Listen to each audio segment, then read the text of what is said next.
Bugün sizə az bilinən bir xəstəlik olan kraniosinostozlar haqqında məlumat vermək istəyirəm.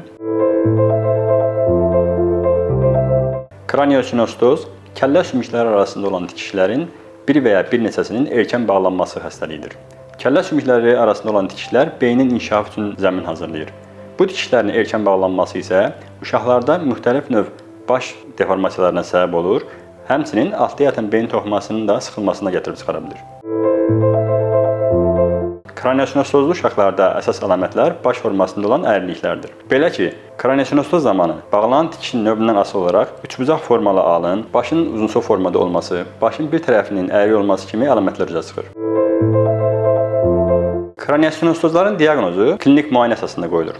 Belə ki, başın formasının görüntüsü və başdakı tikişlərin müayinəsi nəticəsində kraniosinostozun növünü müəyyən etmək mümkündür. Ancaq kraniosinostozların diaqnostikasında qızıl standart kompüter tomoqrafiya hesab olunur. Kraniosinostozlar zamanı icra olunan əməliyyatlar açıq əməliyyat və endoskopik əməliyyatlardır. Endoskopik əməliyyatlar adətən 6 aya qədər olan körpələrdə icra olunur. Endoskopik əməliyyatlardan sonra isə təxminən 1 il və ya il yarım bu körpələr xüsusi kasklar taxmaq məcburiyyətində qalırlar. Açıq əməliyyatlarda isə bu kask taxmaya ehtiyac olunur. Açıq əməliyyatları biz 6 ay ilə 1 yaş arasında icra edirik.